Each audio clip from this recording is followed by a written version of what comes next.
Hello friends, welcome to EPG Pathshala.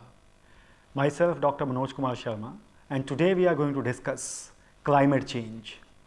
We all know climate change is an important and interesting topic. It affects not only us, it affects not only one country, it affects the entire countries. All countries are affected to varying degrees in different manners. Countries which are island countries appear to have been most affected by it. But those countries which have got coastal zones, they are also going to be affected by it. Be it India, be it China, be it US, be it UK, or developed countries or developing countries. Climate change is not going to leave any of us. Therefore, it is very important to find out what are the causes of climate change, why climate change happens, and what will be the effect of climate change, and what are the direct impacts of climate change, what will be the timeline of climate change, and what efforts we are making at the international level to protect climate change, to prevent climate change, and to adaptability to ensure that we adapt to climate change. Not only one country needs to adapt, it is the need of every country of this world to make their contributions, to make their efforts in adapting to climate change. And then it is also important to know that if international efforts have been made to adapt and mitigate the effects of climate change, what efforts have been made by us, that is India, towards this end. This is what we'll be discussing today. So let's start our module for the day, that is climate change. In this module, we'll inform the reader about the concept of climate change, reasons of climate change, effect of climate change, what efforts have been made at the national and the international level to adapt to climate change, and how to mitigate the effect of climate change. And in this process, we'll also be discussing the approach to climate change. And in the end, we'll be discussing what actions have been taken by us, that is India, to mitigate and adapt to climate change and its effect. Before moving with the presentation on climate change, let us first find out what is meant by climate change. We all understand that there is a fine difference between weather and climate change. Weather, we all know, can change in a couple of hours, whereas climate, it takes a longer period of time, maybe 100 or millions of years to change. When we talk about climate change, we look at the climate of a particular place and the changes which usually takes place. That means that when the climate changes from the usual weather found at a particular place over a longer period of time. The climate change may be due to various reasons. They may be natural, they may be anthropogenic, that is human-induced changes can also be there.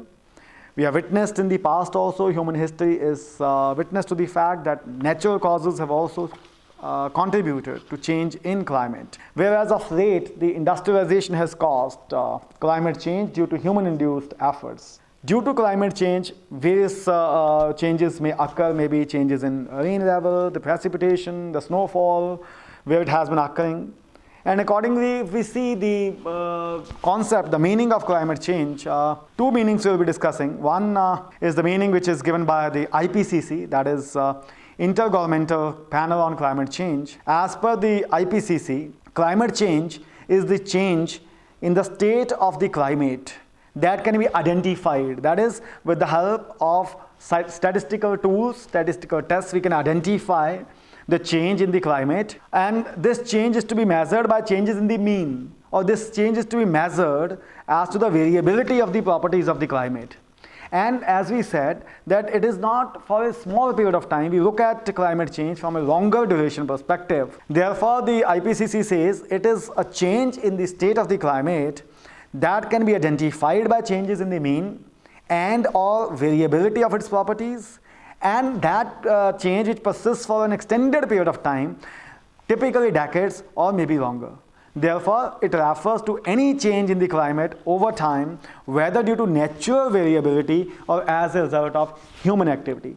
Thus, if we look at the definition given by the IPCC, it takes into account the climate change both by natural reasons as well as due to anthropogenic reasons. But when we look at the definition given by UNFCCC, that is United Nations Framework Convention on Climate Change, we find that this basic convention or framework convention refers to climate change as change of climate that is attributed directly or indirectly to human activity that alters the composition of the global atmosphere, and that is in addition to the natural climate variability observed over comparable time periods. Therefore, if we compare both the definitions, we find that so far as UNFCCC is concerned, it is taking into account climate change only when that is the result of human activities, whereas the IPCC's definition, or this intergovernmental panel on climate change, its definition is a little wider, that takes into consideration both natural as well as human causes. If we look at the facts regarding climate change, we find that during the last a century odd, that is from 1901 to 2016, there is a global increase in the temperature. That means if we look at the data which is submitted by United States Global Change Resource Program, the report submitted in 2017, that report points out that global annually averaged surface air temperature has increased by about 1.8 degree Fahrenheit, that is around 1 degree Celsius, over the last 115 years. So therefore, post-industrialization, we have witnessed around 1.8 degree Fahrenheit increase in global surface air temperature. And if the report quotes that this is the warmest period in the history of the modern civilization, it says the last 16 years have been the warmest period during the entire history of modern civilization. And if we look at 2016, as per the report, of first 9 months, that is January to September 2016, out of these 9 months, 8 months have witnessed the highest record high temperatures except the month of June. Therefore, it is a problem which affects us, which affects the entire humankind, which affects the entire globe. If we look at when this climate change came to limelight, we'll have to trace the history or the evolution of the term climate change, global warming, and also we will have to look at when the efforts or when the events occurred which triggered the research in climate change. Then we find that in 1859, John Tyndall, he brought to notice that the changes have occurred in the concentration of gases and around the atmosphere, and he brought to notice that if we bring about the changes in the concentration of gases in the atmosphere, then that could bring about changes in the climate. And he discovered that some gases, they block infrared radiation, and therefore they can bring about changes in the concentration of gases, and they can bring about this climate change. In 1896, another scientist, he concluded that increased industrialization, that is burning of coal and other fossil fuels, they have enhanced the natural greenhouse effect. And accordingly, he published the first calculation of global warming from human emissions of carbon dioxide. That actually led to increased emphasis on global warming or the climate change. In 1938, a British engineer, Guy Stewart, he developed a theory whereby he linked rising temperatures to increased CO2 concentrations in the atmosphere. He used the data from various weather stations around the world, and on the basis of the analysis of the data, he pointed out that post-industrialization, there is a rampant increase in CO2 concentrations in the atmosphere. In 1955, Gilbert Blas, who was a US researcher, he developed his carbon dioxide theory, and he analyzed that infrared absorption of various gases that takes place, and accordingly he linked this carbon dioxide with the greenhouse effect.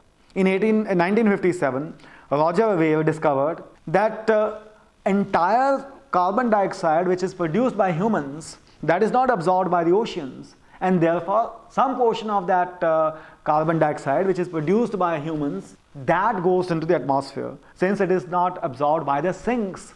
The sinks, when we say sinks and reservoirs of carbon dioxide or of greenhouse gases, we refer to forest cover, we refer to oceans, because we all know that globally oceans are the biggest sinks of carbon dioxide, because they absorb the carbon dioxide, and it is reported that around 1/3 of the quarter of the carbon dioxide produced by humans, that is absorbed by the oceans annually.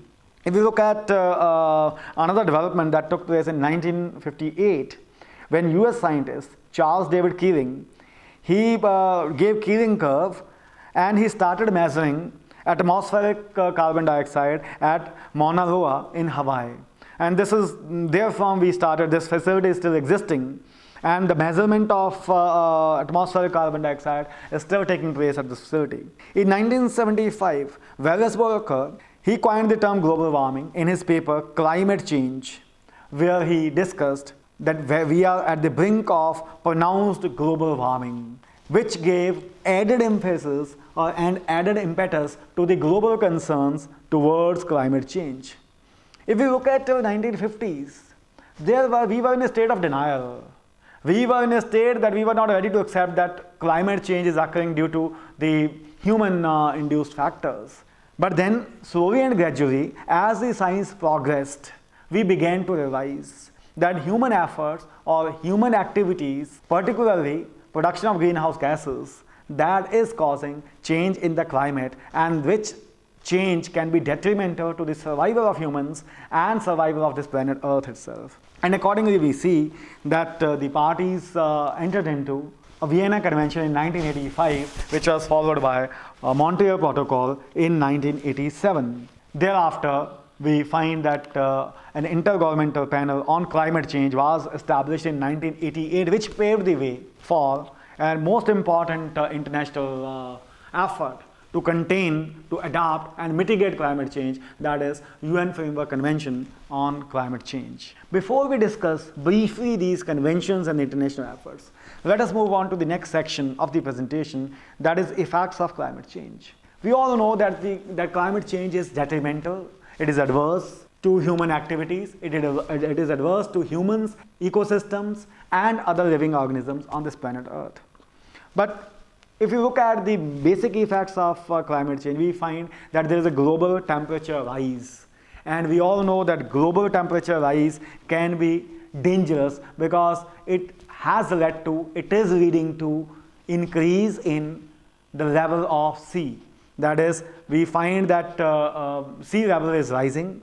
And if we look at again the report of 2017, that US Global Change Research Program report of 2017, the report has showed us or proved us that global mean sea level has risen about 7 to 8 inches since the advent of industrialization. That means since 1900, they are saying around 7 to 8 inches, the global mean sea level has risen, it has increased, and relative to 2000 they are expecting it to increase by 1.2 feet. So therefore the coastal countries, the countries or maybe island countries, they are having a serious issue. The countries like Vietnam, countries like Bangladesh or Japan or maybe Maldives in particular, these countries are at the risk of being drowned. These countries are at the risk of being flooded. If further sea rise takes level of sea increases, they might have serious consequences. It's not that the other countries are not going to be affected by it. Countries like China, countries like India, they are also going to be equally affected. But we all know that we are going to be affected by it, but not sufficient efforts have been done to mitigate climate change. Anyways, we'll be discussing that in a short while from now. If we look at the other effects of climate change, we find that ice sheets have shrunk. The data has shown that this ice cover in Antarctic and Greenland, that is shrinking. Not only that these ice sheets are shrinking, but the mass is also reducing. So therefore, the shrinking ice sheets, that can have a serious effect on the vicious circle of climate change may be initiated.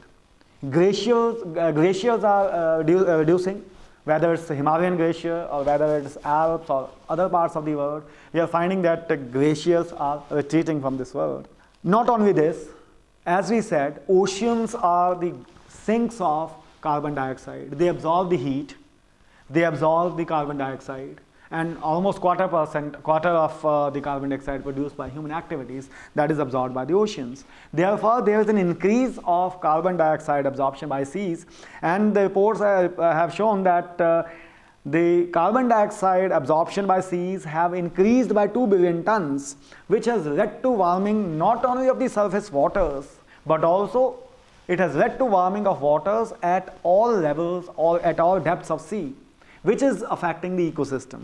Not only this, climate change is also affecting the pattern of winds, it is affecting the storms and the precipitations. And if we look at the impact of all these activities on human beings, as we said, that it can lead to flooding of coastal areas, it can lead to, can have devastative influence on the countries which are island countries like Maldives. And not only this, it is also posing risks to health, well-being and productivity. If we look at UK Risk Assessment Report of 2017, we find that the report has given evidence that increased heat or overheating might cause devastating effect on human health. We all know that there are deaths due to overheating in all parts of the world, whether it's India or UK or in African countries. But the pace of those deaths may increase due to overheating if the temperature of Earth increases further. Not only this, climate change can also have serious impact on food production. If the food production or the cycles of food, they can change drastically because the climate may not be suitable for certain crops in certain areas. It may also lead to, coupled with increased population, it may also lead to shortages in water supply, which need to be looked at. Similarly, if you look at this UK Risk Assessment Report of 2017, that points out that it may lead to new diseases and as well as new pests entering the environment of the nations, and which may affect the well-being of various living organisms on this planet Earth. Having now seen that climate change is not a phenomenon which is limited to one country, we are not divided by boundaries, by walls, but then every country is affected to varying degrees by climate change. And therefore, when the international attention to climate change that took place or that was invited by the scientific research, some international efforts were made to cope up with, to adapt to, and to mitigate the effects of climate change. In this context, three important international developments are noteworthy.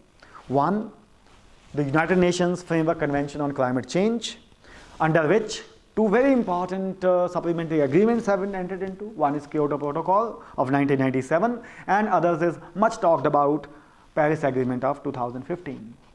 This apart, two other international efforts are noteworthy. One, as we discussed, that an intergovernmental panel on climate change, and other one is Montreal Protocol. Let us first look at how Montreal Protocol has contributed to checking, mitigating the climate change. We all know that Montreal Protocol is a supplementary agreement to Vienna Convention of 1985. Vienna Convention was prompted by discovery of huge hole in ozone layer over Antarctica. Once we found that ozone layer, and once the evidence suggested that it's a huge layer and that is due to the effect of human activities alone, the world attention was diverted to it, and all the countries gathered initially. The rich and developed countries, they gathered so that they could promote efforts, they could coordinate efforts for preventing the depletion of ozone layer, since the depletion of ozone layer can have dangerous consequences for the life on planet Earth. Therefore, to promote research and information exchange on of the impact of depletion of ozone layer and the impact of human activities on ozone layer, Vienna Convention was entered into. And as a supplementary protocol of Vienna Convention, Montreal Agreement was entered into, which created legally binding obligations of the states. Basically, Montreal Protocol was aimed at controlling and curbing global emissions of substances which deplete the ozone layer, or what we call as ODS, ozone depleting substances. It recognized the potential effects of emission of ODS substances on climate change, since ODS substances are also potent greenhouse gases. It is basically the emission of these greenhouse gases which is leading to climate change, which is affecting the climate at the global level. The Montreal Protocol has undergone 6 amendments, the latest being made in 2016 in Kigali, Rwanda. The Kigali Amendment added hydrofluorocarbons, HFCs, as a controlled substance and provided schedule for reduction of use of HFCs by 80 to 85%. And if we look at the effect of this Kigali Amendment to Montreal Protocol on climate change, we find that this 2016 amendment is expected to prevent 105 million tons of carbon dioxide equivalent of greenhouse gases, which will help us to avoid 0.5 degree Celsius temperature rise by 2010. Therefore, though Montreal Protocol was enacted primarily with the object of preventing the depletion of ozone layer, however, now it is contributing substantially in preventing and mitigating climate change. Another international effort, as we discussed, was the setting up of IPCC, that is Intergovernmental Panel on Climate Change. It was established in 1988 by World Meteorological Organization and the United Nations Environment Programme. IPCC was basically established to assess climate change, to provide scientific data and scientific basis of climate change, to submit its report, to submit the effects, study the effects of climate change, to find out the future risks of climate change, and to give various approaches and the options how to deal with, how to mitigate, and how to adapt to climate change. If we look at the scenario when this IPCC was established, there was not sufficient scientific data which could conclusively establish that human activities are responsible for climate change, though it was already in public domain that emission of greenhouse gases that have an adverse impact on climate change and human activities post-industrialization are leading to emission of carbon dioxide and these and other greenhouse gases beyond the absorption capacity of greenhouse gases sinks like oceans and forest covers. But despite that, there was not certainty in the scientific data. So in 1992, in June 1992, in Rio Earth Summit, when UNFCCC was entered into, it was open for signature in June 1992 in Rio Summit, there was not sufficient scientific data. Despite that certainty, the credit goes to the world community that they entered into a UN Framework Convention on Climate Change. It was entered into force on 21st of March 1994. The aim of UNFCCC is to ensure the stabilization of greenhouse gases concentration in a time-bound manner. So far as climate change is concerned, almost every country of the world is affected by it, and almost every country is contributing to climate change. However, the contribution of developed countries is greater because we all know that industrialization has, in industrialized process, the developed countries have tapped their resources, they have developed those chemicals, they have generated various greenhouse gases in their greed for development, and those emissions of greenhouse gases have taken place at a much larger level in case of developed countries. So far as the developing countries are concerned, though they are also responsible for emission of greenhouse gases from their territories, however, their per capita emissions are lesser than the developed countries. That is why the international efforts, particularly UNFCCC, that is Framework Convention, as well as the Kyoto Protocol and Paris Agreement, which have been entered under this, they are based on the principle of common but differentiated responsibilities and respective capabilities. So therefore, the convention has identified this principle that though all countries are affected by it, though it is a common responsibility of all the countries to mitigate and adapt to the changes, climate changes, but then there are differentiated responsibilities, especially based on their respective capabilities as well as the contribution to climate change. Therefore, the rich and developed countries, they have been given the onus to lead the way and to help the developing countries in mitigating and in adapting to climate change. Next, say countries which are basically OECD countries, that is those countries, these are basically rich and developed countries who have tapped their resources, exploited their resources, and have been responsible for emission of greenhouse gases much more than the developing countries. So onus is cast upon them. Some obligations, legally binding obligations, some obligations are put under this Framework Convention, that they have to prepare annual inventory of greenhouse gas emissions, including data for the base year, that is 1990. In this regard, though UN Framework Convention was entered into in 1992, which entered into force in 1994, and it called upon the developed countries to contribute preventing the climate change further, to cut their emissions, but then it did not give them any legally binding targets. And therefore, the countries of the world, they agreed to have some supplementary agreement in 1990, December 1997, when in Japan, Kyoto Protocol was entered into. This Kyoto Protocol entered into force on 16th of February 2005. The importance of this protocol lies in setting up mandatory targets for reduction in greenhouse gases emission by the Annex 1 countries. That is the developing countries, developed countries and economies in transition. They were, especially as I said, OECD countries. So Organization of Economic Coordination and Development, these countries, they were mandated to set the targets for reduction in greenhouse gases emissions. And if we look at this Kyoto Protocol, we can see that there are two periods, first period or first commitment period as we call it, that is 2008 to 2012. The target for these Annex A countries was to reduce emissions by an average of 5% below 1990 level. That means GHG emission by them up to 1990 level, they had to bring the GHG emission by them between 2008 to 2012 by 5% below that level.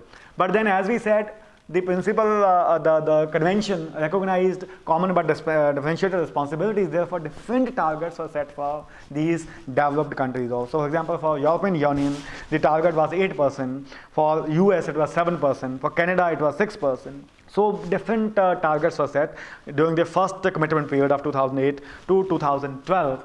Whereas for the second commitment period, the targets were enhanced. Further emission cuts were proposed, that is from 2013 to 2020. The protocol also emphasized on increasing the sinks, that is by increasing the forest cover so that they can absorb the greenhouse gases. The protocol's importance also lies in creation of CDM, that is Clean Development Mechanism. Now, under this Clean Development Mechanism, some flexibility is offered. That since, as I said, the developed countries have to reduce their GHG emissions, they have to cut their GHG emissions. In this process, they have been given the power that they can sponsor GHG reduction projects in developing countries, and therefore they can achieve their targets. Paris Agreement recognizes the needs of developing countries, and therefore it understands and appreciates that the global emission of GHGs, they are bound to increase from the developing countries perspective, because they are still to develop. Their needs, the poverty and other factors, the emission by developing countries is yet to increase. It has not peaked as such. That is why the Paris Agreement has recognized or aimed at that GHG emission should peak as early as possible, and once it peaks, thereafter a rapid reduction should be undertaken so that the effect on the adverse impact on the climate that can be mitigated. The Paris Agreement aims that between 2050 and 2100, the emission of GHG should be to that extent only which can be absorbed by the natural sinks. That means we should not emit greenhouse gases more than the sinking capacity of the resources on the earth. And as we discussed, that Paris Agreement being under this United Nations Framework Convention on Climate Change is based upon the common but differentiated responsibilities, and hence recognizes the obligation of the developed countries to support the developing countries and least developed countries and island countries, not only by technology transfer, so that the effects of climate change can be mitigated, but also in capacity building for adapting to climate change. Paris Agreement and the negotiations prior to Paris Agreement, they have called for INDC, that is intended national determined contribution from the parties. That means all the parties, they should submit how much national determined contributions they are going to make, they intend to make to prevent climate change, to mitigate the adverse effect of the emissions by them. And this agreement envisages that these ambitious target of 2 degrees Celsius, containing the temperature not to increase by more than 2 degrees Celsius above this pre-industrial levels, Paris Agreement envisages that these targets should be revised every 5 years. It has also called for not only for the mitigation of climate change, but also strengthen the capacities so that we can adapt to climate change so that the adaptation to climate change takes place by all the institutions. Now, if we look at how much effect these international efforts have on climate change, there is a Climate Change Performance Index, CCPI, which is prepared by German Watch in collaboration with other agencies. The aim of this Climate Change Performance Index is to ensure transparency, to monitor the implementation of international commitments which have been made under various agreements like UN Framework Convention or Montreal Protocol and Paris Agreement. And it is basically an instrument for measuring the efforts of the countries so that we can find out how much GHG emission has taken place, the kind of energy use, renewable energy, the policy measures. These are some of the parameters on which they make Climate Change Performance Index. If we look at Climate Change Performance Index ratings for 2018, we find that the developed countries, they are in the red zone. Out of the 60 countries, the United States of America stands at 56 in greenhouse gases emission, as well as their performance in cutting the emission of greenhouse gases, their performance in policy changes. So therefore, if we look at these countries like Japan, Canada, Russian Federation, China, United States, Australia, all these countries are in the red zone. That means these are near 50s or 60. Their index is too high. Whereas the countries like Sweden, Lithuania, Morocco, United Kingdom, and India, they are in top 15 in climate change performance index. India is also figuring at 14th place, though India is one of the largest emitters of greenhouse gases. But despite this, per capita emission of GHG by India is relatively much lesser than the developed countries. That is why India has bagged a spot in the green belt, that is at 14th rank. Now, if we look at what efforts have been made by the government of India towards adapting and mitigating climate change, we find that in June 2007, Prime Minister's Council on Climate Change was constituted. The aim of constituting this council was to coordinate national plan for assessment, adaptation and mitigation of climate change, to advise the government on policy making, and to facilitate inter-ministerial coordination for preventing the adverse effects of climate change. In 2008, we launched NAPCC, that is National Action Plan on Climate Change. This National Action Plan on Climate Change has 8 national missions. Among these 8 national missions, Jawaharlal Nehru National Solar Mission, that was launched. The aim of this mission is to establish India as a global leader in solar energy. The mission aims at developing 20,000 megawatts of solar energy and to facilitate the solar energy. The mission also aims at that 20 million square meter of solar thermal collector area should be created. And to help clean energy, we have established in India National Clean Energy Fund in 2010. And if we look at with other legislative changes in Indian policy, we find that that Electricity Act of 2003, read with National Tariff Policy, that mandates the power corporations, that mandates them to purchase grid-based power from renewable resources. That means if this solar power is generated, it is mandatory for these power corporations, the distribution companies, the power coms, to purchase energy from these resources mandatorily a fixed percentage. The second mission as part of National Action Plan on Climate Change is National Mission on for Enhanced Energy Efficiency. We all know that energy efficiency can save fuel, and if we can avoid use of fossil fuels, we will be contributing to reductions in emissions of greenhouse gases. Therefore, to facilitate that, this National Mission for Enhanced Energy Efficiency that was launched, the purpose of this mission is to increase efficiency, energy efficiency, and development of energy efficient appliances and equipments. If we see the INDC submitted by India to in compliance with the Paris Agreement, we find that India has submitted that we are manufacturing super efficient ceiling fans. We have distributed 2.58 million LED bulbs to save energy so that burning of fossil fuels that can be avoided. The mission also aims at facilitating energy efficient economic development, and as he said, the target is to save fuel and also to avoid capacity addition so that greenhouse gases emission can be reduced. Then we have launched National Mission on Sustainable Habitat. The purpose of this mission is to optimize energy demands, large commercial buildings, and in this perspective, Energy Conservation Building Code of 2007 has been enacted. This Energy Conservation Building Code has been made applicable to all new buildings as well as existing buildings. The purpose of this sustainable habitat is to shift to energy efficient and convenient public transport modes, and also to utilize urban waste so that from this waste oil or fuel can be produced. We have also launched National Water Mission. As we said that one of the effects of climate change coupled with the population increase would be the deficit in water.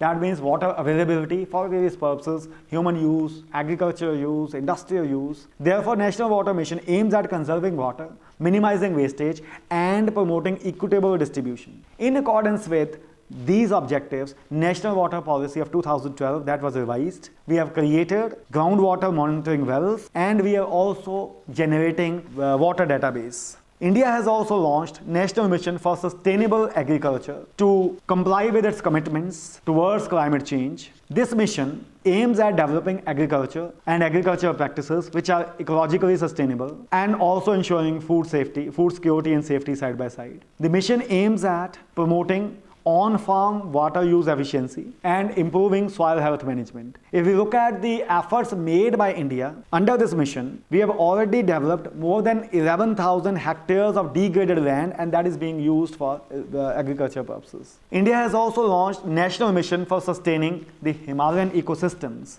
We all know that Himalayan ecosystem is vital for the entire world.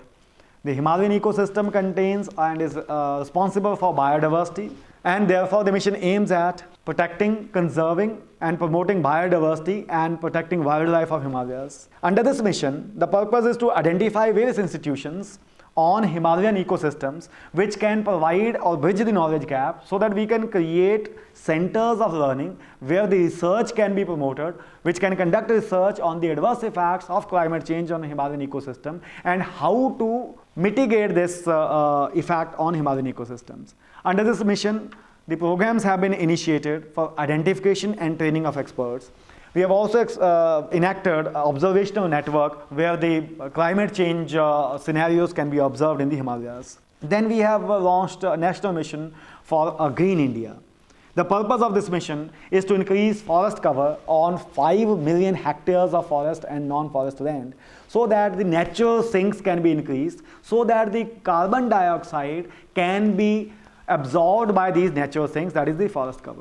The mission also aims at increasing forest-based livelihood. This apart, under the mission, various state action plans on climate change that have been initiated, states have been asked to prepare those plans. Many states have already submitted the plans and they are going in for massive afforestation so that the capacity of sinks can be increased. India has also established a national mission on strategic knowledge for climate change. The purpose of this mission is to promote research and development on climate change, the aspects of climate change, how this can be mitigated, and to ensure adequate funding for this research. Therefore, we find India has made adequate efforts to prevent, mitigate climate change.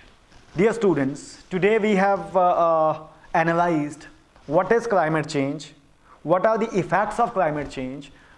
We all know the reason of climate change. Today it has been established with sufficient certainty that more than 90% of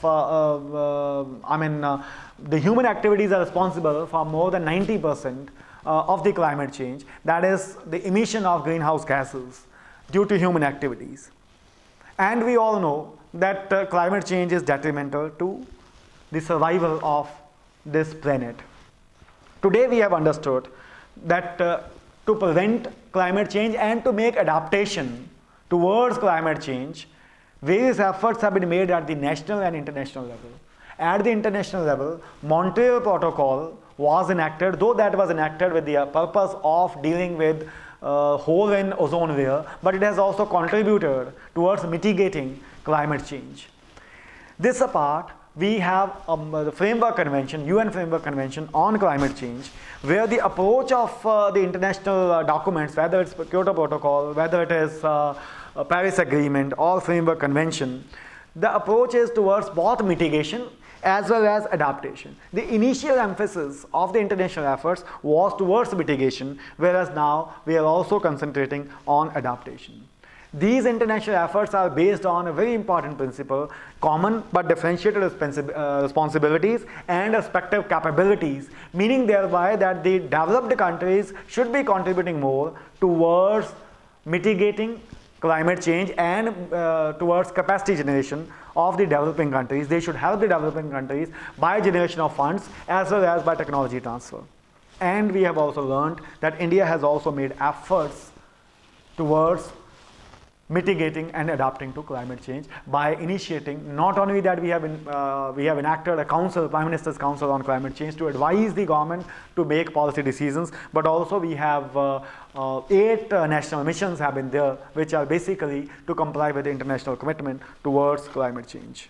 Dear students, as we have discussed today, that there are various causes for climate change, and particularly the main reason is greenhouse gas emission, which is the result of rampant industrialization, unregulated, uncontrolled use of fossil fuels, and human activities.